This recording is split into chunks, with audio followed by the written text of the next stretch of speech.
Good morning, my friends. First of all, Merry Christmas. Today is Christmas Day, year 2019. By convention, today we celebrate peace. And if we can do it today, then we can do it every day. So I know most of you are on holiday now and therefore may not have time to watch this. But of course, I'll recycle it. So you can watch it elsewhere at another time on social media. Today, I want to share with you what, in my opinion, is the secret, the one secret, just one secret to ultimate freedom, infinite creativity, and pure joy, unrestrained joy. So I hope you are ready to listen and also give me your opinion. If you like what you're saying, you can press the whatever it's called, the like button. Or if you don't like, you can also tell me what you don't like. So you can share your opinion and then we can go back and forth either today or at another time. So today I want to share with you once again the one secret to ultimate freedom, infinite creativity, and pure joy. Are you ready? Are you ready, guys, for me to share with you the one secret to unlimited joy? Ramanand Dixit says yes. Ramanand already knows the one secret. So hold off for your opinion, Ramanand, till I'm done. Okay, so let me share with you that one secret.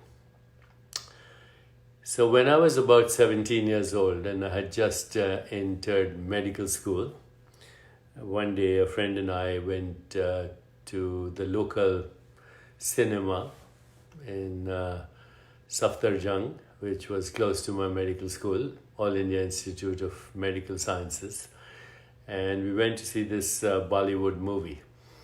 And as soon as the intermission occurred, I left my shirt and jacket on the seat where I had been watching the first half of the movie.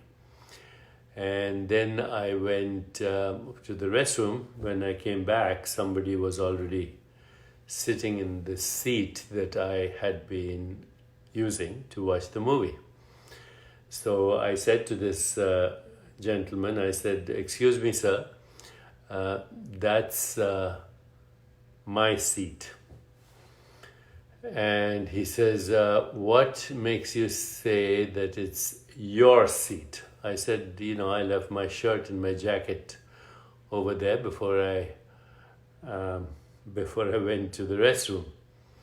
And he looked at me and he said, "If you leave your shirt and jacket at the Taj Mahal, does that mean that the Taj Mahal belongs to you?" He said this in Hindi, very kind of colorfully. He said, "Apni jacket aap coat or jacket or shirt Taj Mahal में छोड़ दें तो ताजमहल आपका हो गया, लाल किला आपका हो गया अगर आपने शर्ट वहाँ छोड़ी है." And it was a very interesting moment for a 17-year-old that I was claiming ownership of a seat in a cinema hall just because I had left my shirt on it. And then I realized this is how we claim ownership of every experience. The experience of the body, for example, is the recycling of sensations, perceptions.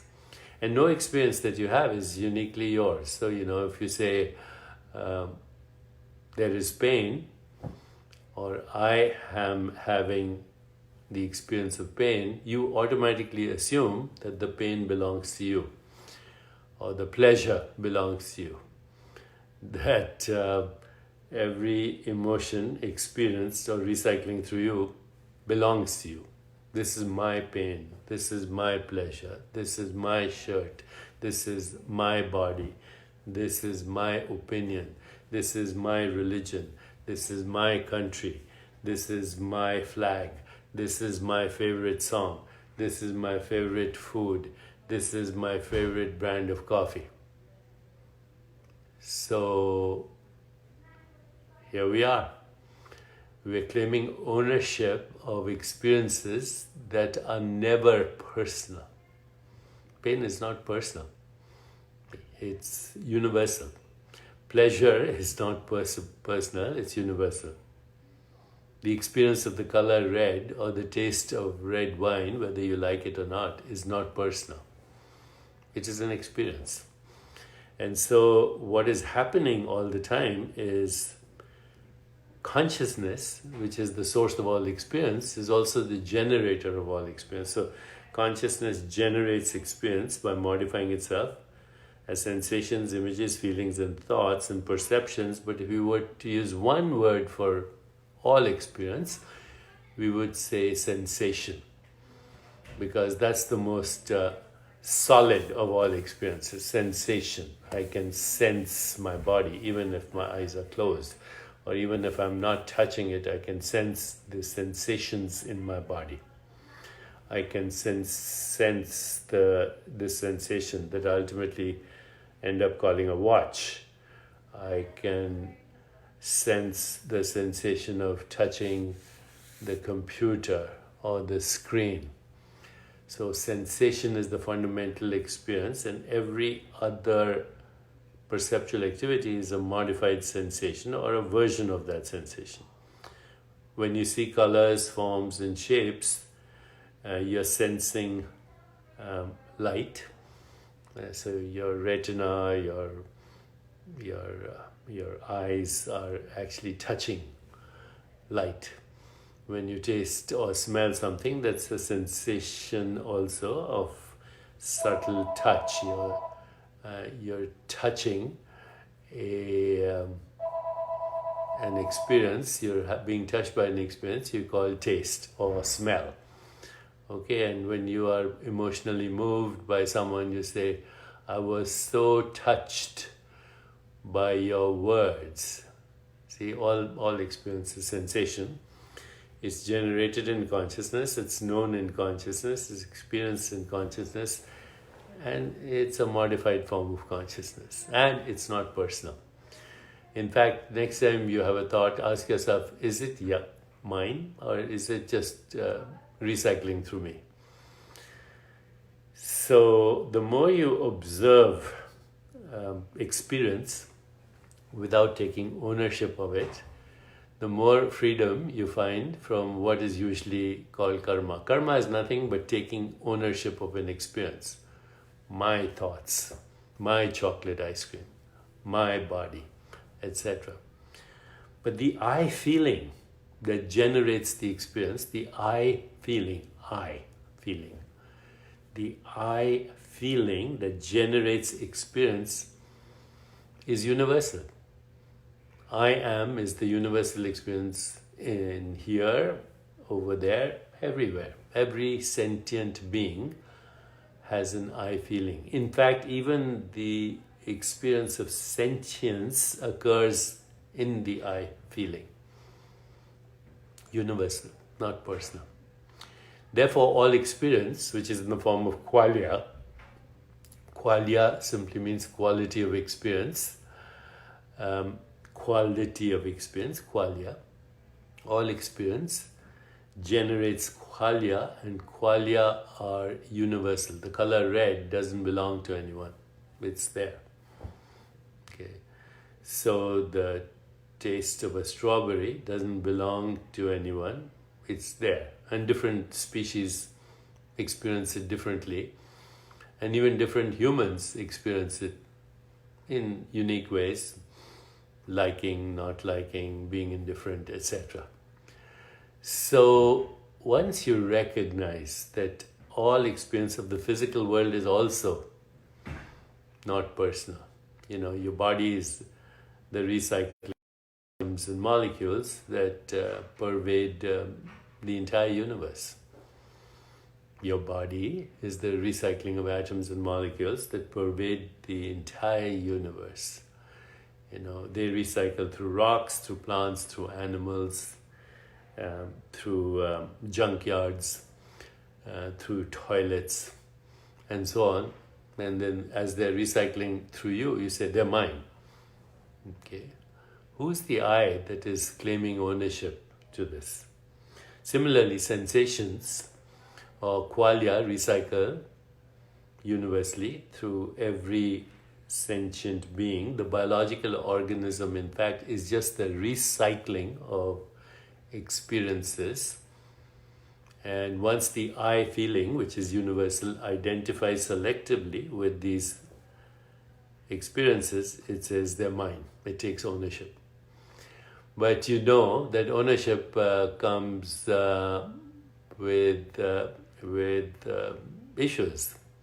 If you own your house, you have to pay the mortgage, or you have to earn the cash to own the house, and then claim ownership of the house for however long you want to, and ultimately it's taken away anyway. And when you die, you no longer have ownership of the house or the body or the idea of ownership.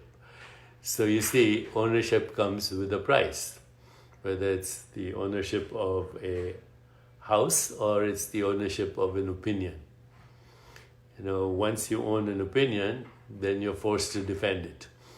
And that creates all the problems, because everybody owns their own opinions, or they think they own their opinions till they realize that that opinion is shared by many and also not shared by many. Opinion like the color red or your house is not owned by anyone.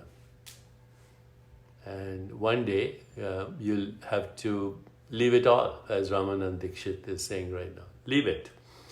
Leave the idea of ownership. For convenience sake, you can still go into your house every day pretending that you own it. Or for convenience sake, you can say, this is my breath, knowing that it's the atmosphere that nobody owns. In fact, without the atmosphere, there would be no breath. So in the same way, when you take a drink of water or a cocktail, you're actually taking, in a sense, claiming ownership over essentially water, which is recycling as biological organisms.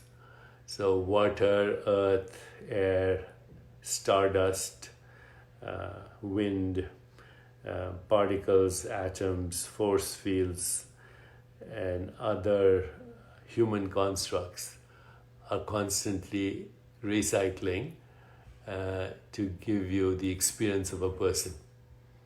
So what is a person? What is a person? A person is a process generated in a consciousness which is infinite, and that process is then selectively identified as mine. And then you sacrifice yourself for your self-image. You sacrifice your soul for the material body and the experience of the material body, which actually is not material to begin with. Okay, the body is not material to begin with. It's a collection of qualia experiences. So is the physical world not physical to begin with. It's a collection of qualia experiences that are constantly recycling, and we kind of catch them or try to catch them and take ownership of them, and then one day we have to let go of everything we claimed ownership of. Okay, you don't own anything. You borrow the atmosphere and call it your breath. You borrow the rivers and waters and oceans and you call it your circulation. You borrow stardust and you call it the body. So who is the you that is claiming all this? Who am I? that claims ownership. Once you abandon the idea of ownership, because there's no person to begin with, the person itself is a useful construct for navigating experience and choosing experience and selectively identifying with experience.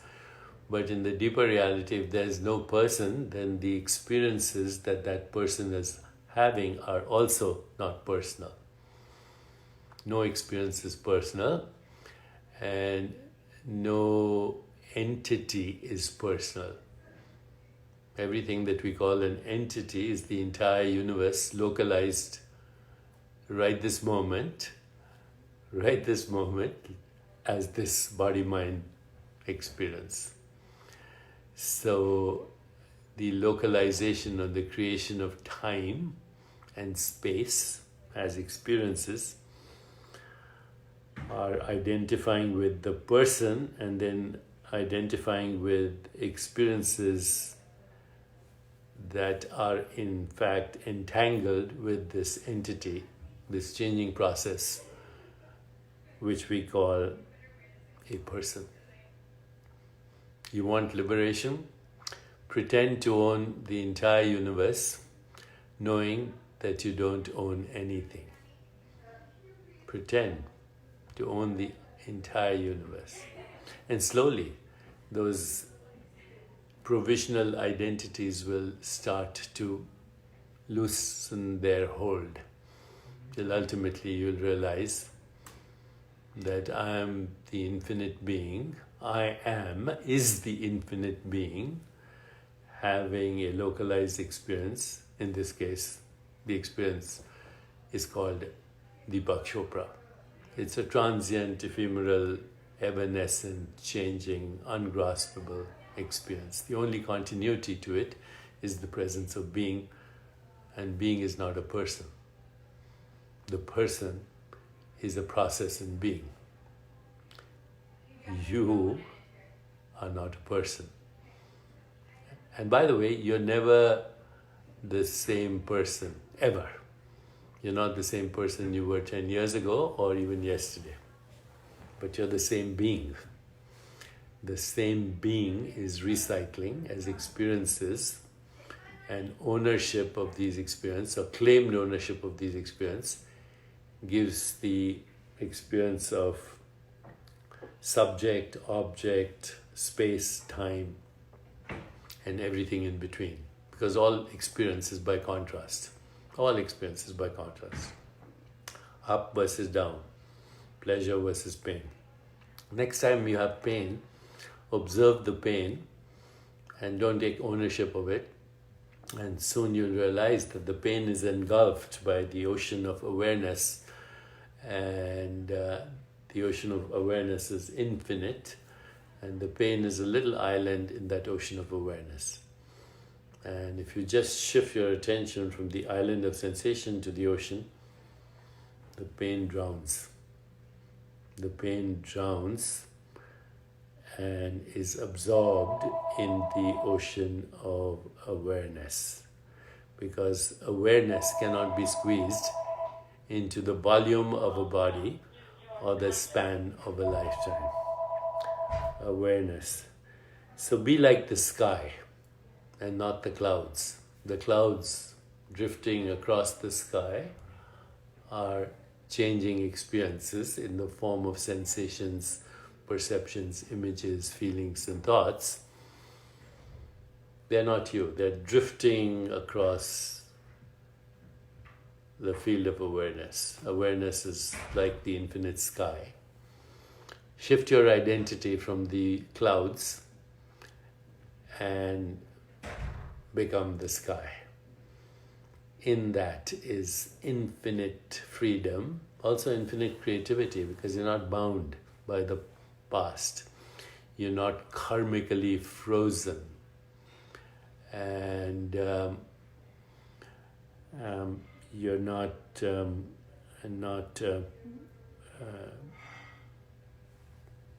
imprisoned by it. Do not be imprisoned. The door is wide open. shift your identity from the clouds to the sky, drown in the ocean of awareness, which is, of course, ultimately the experience of death. Ramanand just made that comment. And then resurface and resurrect in new forms and new phenomena. And as long as you don't take ownership, you can have infinite experiences. Okay, thank you, Merry Christmas, and have a great, wonderful day.